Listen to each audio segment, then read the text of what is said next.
Go. Well, good morning, and if I'm going to pass around a sign-up sheet, but there is a list on the back here of folks who have registered, so check the list. If you're not on it, if you'd sign up. If you are on it, you don't need to. And here's a pen. We'll get started. I'm going to kind of turn so I can see both classrooms here when we get started. Well, welcome. We are embarking on something new and different that we haven't done at Boston Avenue before, as far as anybody can tell. And that is during Lent to have some classes available to folks. And we're going to be, this is being recorded. They'll be available for folks to see the recording of. And every week there'll be a topic. There'll be activities in the Lenten calendar. If you haven't picked up a Lenten calendar, you can today, that will relate to that practice. There'll be a devotional during the week about it. There'll be an article in the Word about it. There are other resources that we have that the teachers have available who'll be teaching them, that you can contact them. And the whole idea is to kind of have the opportunity to go to a buffet of spiritual practices and try some out and see how they fit. So I'd encourage you for the next 5 more Sundays after this to go to each of the classes, whether in Zoom or in person, and kind of get your feet wet on these different spiritual practices. And I'm really excited about some of the ones that are being taught. Megan's going to be teaching one on simplicity. Linda Allegra is here. She is going to be teaching one on, what is yours on, Linda? On radical compassion. That's it, yeah. So that's some good things. Mine's on fasting, because nobody else would teach that class. I'm teaching it because, you know, it's one of those subjects that people kind of go, what? You know, fasting. There's a story about a man who said, my brother's been fasting for over 9 days now because he says he wants to get closer to God. And if he keeps this up, he's going to be doing that sooner than he thinks. And that's the kind of attitude I think people have about fasting, that it is this incredibly unusual and not relevant kind of practice. But we're going to take a look at both its history, but also its relevance. Because in 3 days, Ash Wednesday will mark the beginning of the 40-day Lenten season, leading up to Holy Week and the celebration of Easter. And often when we think of Lent, at least when I do, what comes to mind is giving up something. And it's normally the proverbial chocolate, you know, or something like that. The notion of fasting is just not a part of our culture. In fact, fasting has been in general disrepute for quite some time. And what the question that comes to my mind, especially after doing the research, I love the fact that I got this because it is something I knew a little bit about, but I learned a whole lot more about. And one of the questions that came up as I went through material and did the research was that the question was, what would account for the total disregard of a subject that is mentioned so frequently in Scripture and was a part of the Christian tradition for centuries, but now it just seems almost absent from it? Well, I think there are 2 reasons. First of all, what happened in the Middle Ages? Fasting developed a very bad reputation. It became viewed as something extremely excessive, involved with mortification and just really, and it became a very rigid experience with lots of rules and regulations from the church. And so it just, modern culture reacts very strongly to this kind of excessive discipline. And so for that reason, it just no longer seemed to be a part of our culture. And then second, the reason that fasting isn't really looked upon and talked about and done a lot is because of our culture. Constant propaganda that is fed us, that if we don't have that we need to be able to have it all and have it now without any consequences. That's our culture. I want it now. I want all of it, and I want it the way I want it, and I want it without any consequences. Well, it convinces us that if we don't have 3 large meals a day plus snacks in between, we're starving. How many of you have said, I have, I'm starving? I have never been starving in my life. But our culture tells us we are if we don't have an excessive amount of food. You just go out into our culture. We worship at the Golden Arches and at pizza temples all over Tulsa. Fasting just seems out of place, out of step with the times, in fact. Want to get baked? Glazed, iced, fried. How much do you want? An eighth? Quarter? How about a half? Come on, I got poppers, fizzes, whippers, whiz bangs, whatever you want. And coming down is gonna be rough. You're gonna need an upper. Go ahead, treat yourself. It's a special occasion. Just have a taste. Cooked it up special for you. I know you're gonna love it. And guess what? If you buy more, I'll cut you a deal. It's a social thing. Just want you to have a good time. No one's telling you what to do. You're in control. You can stop whenever you want. Well, sorta. I mean, you gotta eat, right? Wanna get baked? That was a Super Bowl commercial from several years ago for Weight Watchers. We are a society who doesn't have the control. There's no, we want it now, we want all we want, but then we also have to do all these things like Weight Watchers and other things because of that excess. Well, who were the very first to fast? In the Garden of Eden, God gave Adam and Eve every fruit of the garden but one. That one fruit was an indication of the limit of human freedom. And accepting that limit was the single fasting, the single abstinence that God asked of Adam and Eve. You can have it all, but this one thing. And it was kind of like God saying to Adam and Eve, you're not God. You can't have all of it. This is the one limitation I'm asking. That, and in doing so, and in respecting that, you are acknowledging our relationship, that I am the creator and you are the created. So how did they get seduced into disobeying that? Well, the serpent was very deceptive and said to Adam and Eve, did God say you couldn't eat of any tree of the garden? And kind of planted the seed in Adam and Eve's mind that if they couldn't have it all, that their freedom was at risk. That their freedom was, they focused on what they couldn't have rather than all that they did have. Don't we do that in our own lives? Instead of a prohibition against one fruit, they were convinced that this represented a limitation on their freedoms. And so Adam and Eve took the bait and they broke the fast. They were the first fasters, but they broke the fast. And in refusing to accept who they were, the creatures, they reached for the very place of God. In fact, that's what the serpent told them. God doesn't want you to eat of this because you become like God. They wanted it all. The fallen human now lives dealing with those consequences. Well, Jewish identity was wrapped up in a lot of things. Circumcision was a way of Jewish identity, but so were their dietary rules.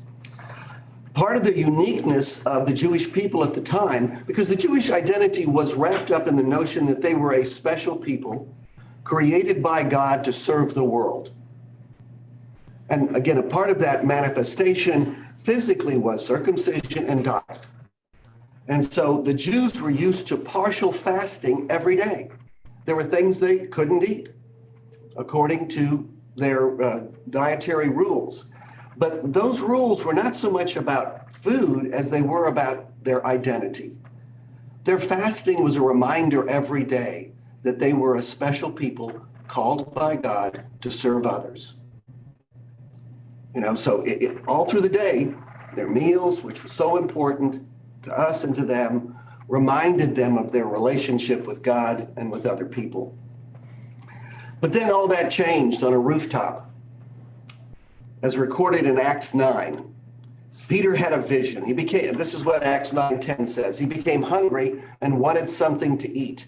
And while the meal was being prepared, he fell into a trance. Now, the word trance in Greek is ekstasis, or ecstasy. He fell into ecstasy. He fell into a state that wasn't natural for himself. And in that state, he was shown, remember that all the animals and everything that in the past, under dietary rules, he wasn't supposed to have. And he was told, you can have it all. Don't worry about the dietary rules. And Peter actually argued with God. No, I've always kept these. What are you talking about? We can't do this. And God said to him, yes, you can. Those rules don't apply. You have the freedom. So Peter's vision wasn't so much about about food, as it was about a new relationship with God. That it wasn't just your identity isn't about rules or laws. It's about our relationship. Trust me, it's all yours. You can have it.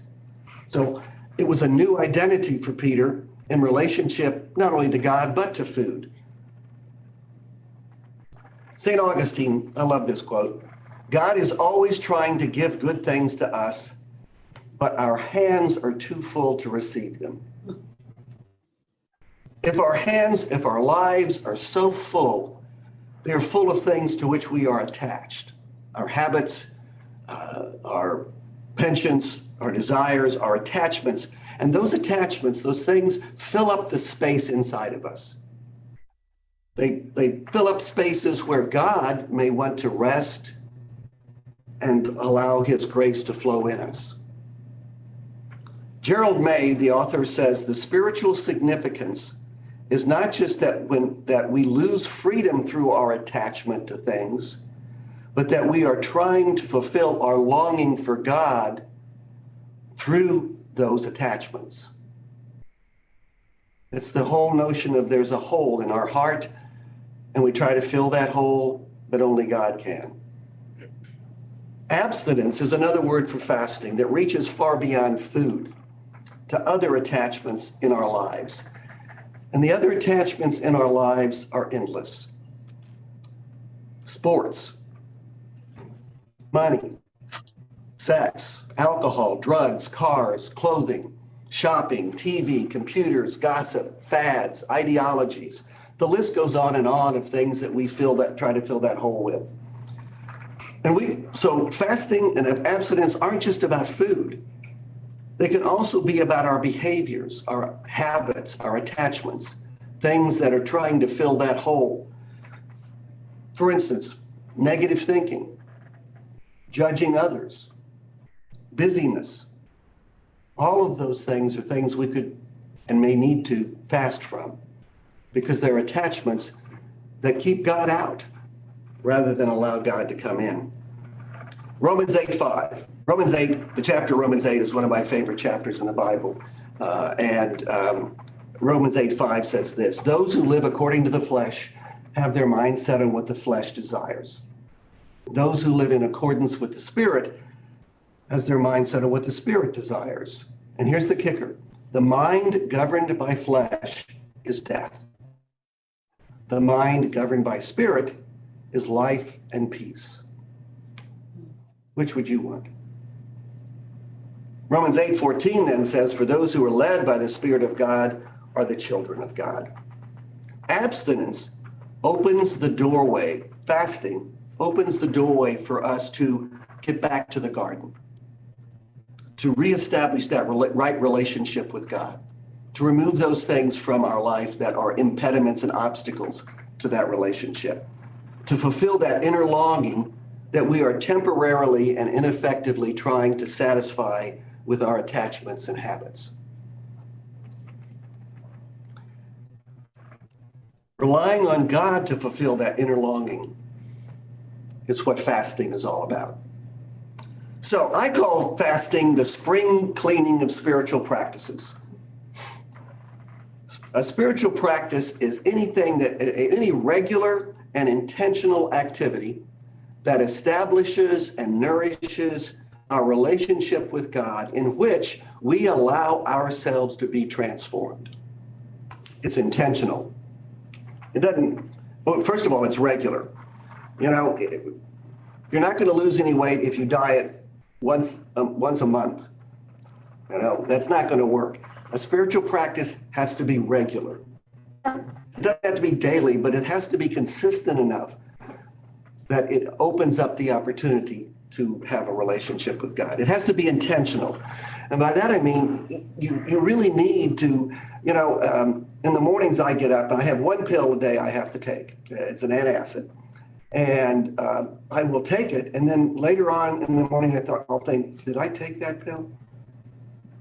The older you get, the more that happens, I find out. Yes. You know, and so I literally take a moment and look at that pill and am intentional about taking it. And then I remember later on, oh yeah, I've taken it. Being intentional is about being focused and in the moment and making a decision to be involved in what you're doing. So a spiritual practice is regular, it's intentional, it's relational. It's about your relationship with God and others. If it isn't affecting and being a part of that, it's not a good spiritual practice. And then finally, it's transformational. And that's kind of the scary part. Because sometimes I don't want to change. I'm scared of it. You know, what does that mean? What are you going to expect of me if I do? You know, how am I going to be able to keep doing it? You know, and be that transformed person, you know? So that's what a spiritual practice is. And entering into the spiritual practice of fasting requires us to ask a question. What is it that's in the way of my relationship with God? What do I do to excess? What do I do habitually without thinking that I don't really want to do or need to do any longer?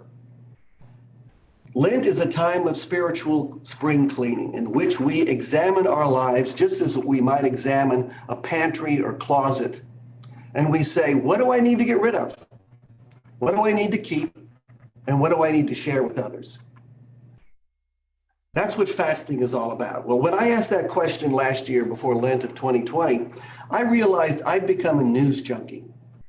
I'd become addicted to the constant barrage of breaking news surrounding the presidential election that had just been completed and its aftermath. I realized I had fallen into this obsession with political news of the day. News is to the mind what sugar is to the body.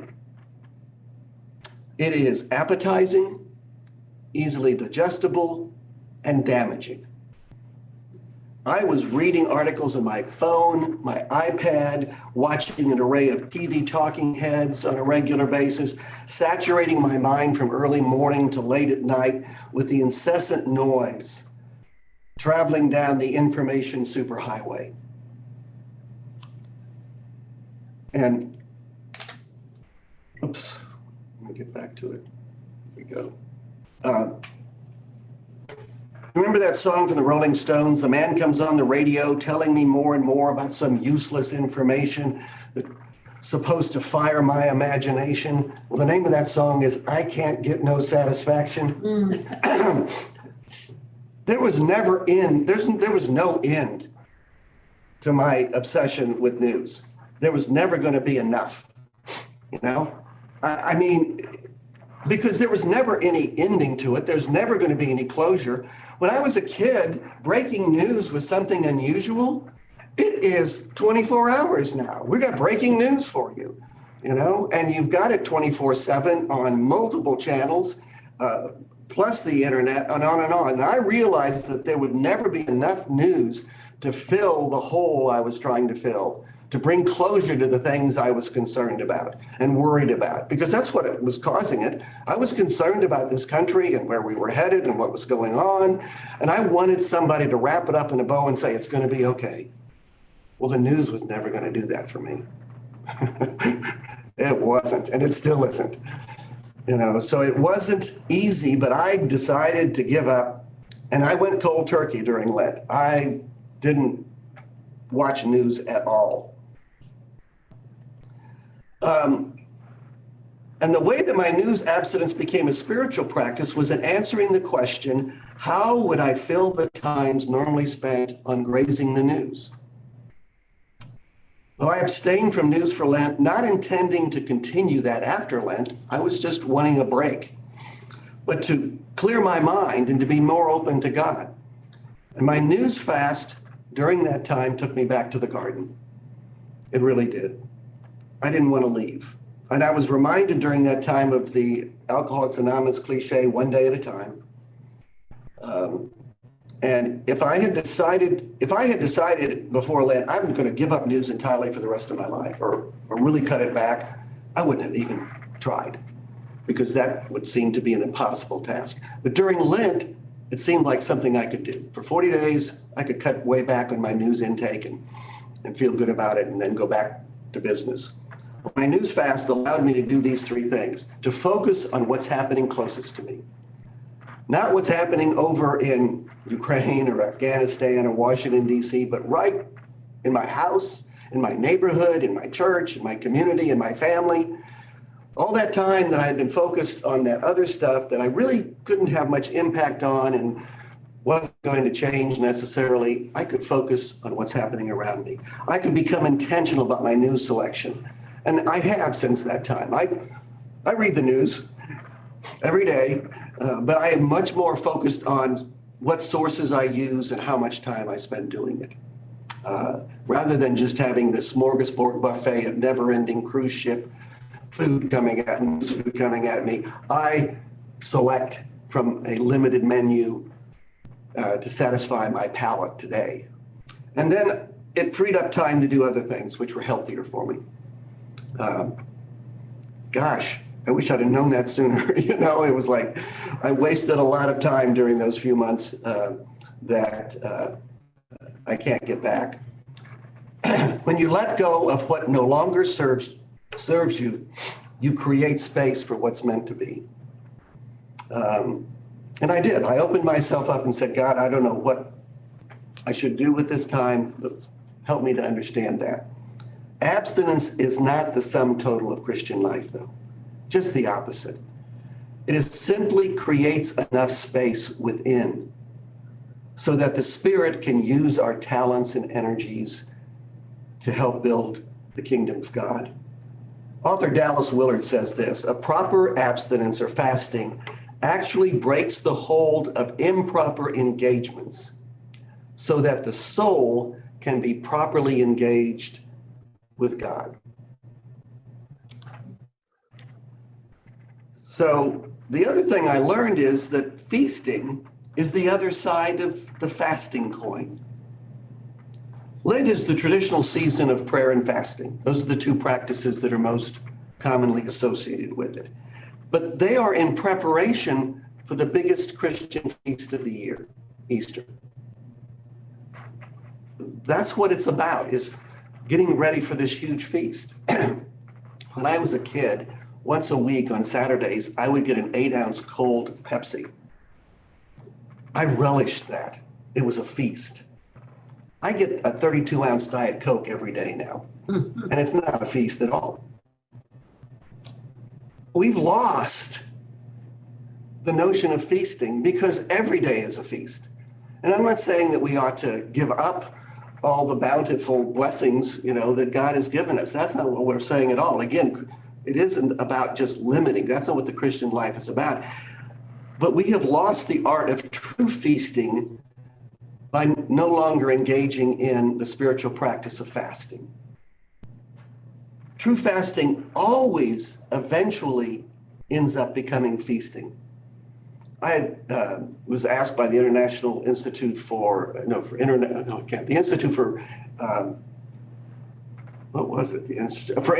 Dialogue. That was it, to go to Turkey for 2 weeks several years ago. And we had dinner in the homes of Muslim families all over Turkey for 13 days. It was an incredible experience. And I ended up having friends here in Tulsa who were Muslim, and they would invite me and Judith to break the fast in Ramadan and go to their house and do it.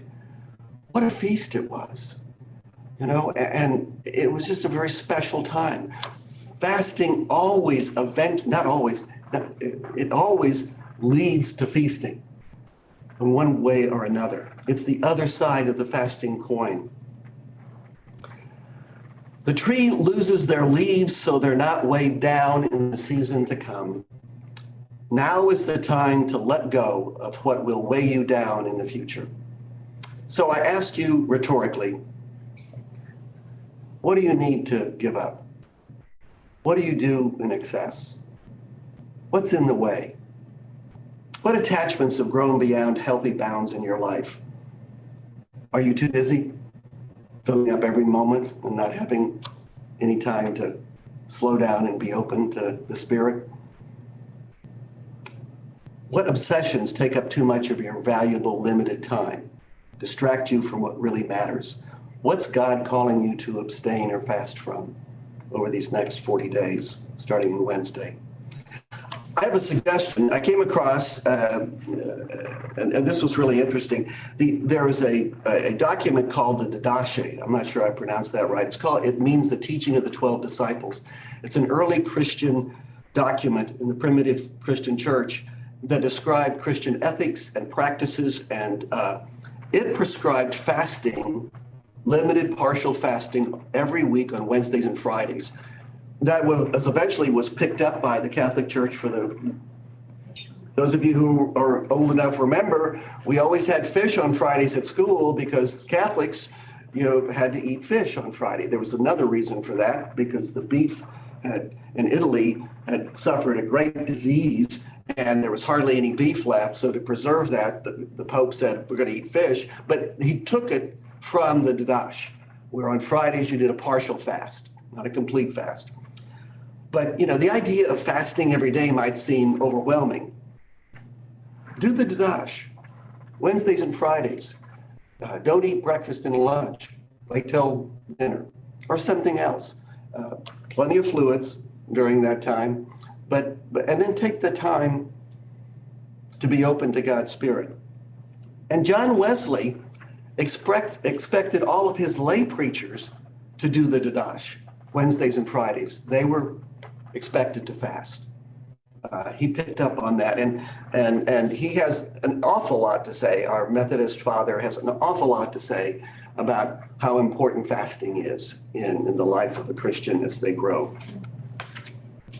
Give up that attachment, abstain from it, whatever it might be, and in its place, find something else to do. In these next 5 weeks, you'll learn a lot of practices that you could do to fill that time. Contemplative prayer. We have a contemplative prayer service every Friday afternoon at 1:00 here at the church for a half an hour, led by Carol Moss. And she and who else? Melanie Linsky is going to be teaching one of the lessons later on contemplative prayer. Study scripture or holy writings, books that might be good. Journal. Do a journal. Or do service. Thursdays and Fridays down at Vernon AME around lunchtime. Instead of eating, you can come. Now, they'll expect you to eat once you get done helping feed the homeless. They're going to try and put food in you. You just say, I'm fasting for Lent. Simplify your life in some way. Get rid of some of the complications. Take a walk in the woods. Take some time for silence and keep track of what's happening, either in a journal or by talking to a friend. Be observant about what God is doing in you. John Wesley said, first, let fasting be done unto the Lord, with our eye singly fixed on him. Let our intention herein be this, and this alone, to glorify our Father which is in heaven. And that is the only way we will be saved from loving the blessing more than the blesser. Fasting is a spiritual practice. Fast from apparent darkness and feast on the reality of life. Fast from anger and feast on patience. Fast from pessimism and feast on optimism. Fast from worry and feast on divine order. fast from negatives and feast on positives, fast from personal anxiety and feast on eternal truth, fast from discouragement and feast on hope, and fast from facts that depress and feast on truths that uplift. Thank you all for joining us. And if you have some questions, I'll hang around for a while afterwards, or you can email or call me. And I have other resources I can suggest. And I hope that you all will find something to fast from over the next 6 weeks. Thank you all. Thank you so much. Thank you. Really good. Thank you. Thank you. Stop the recording.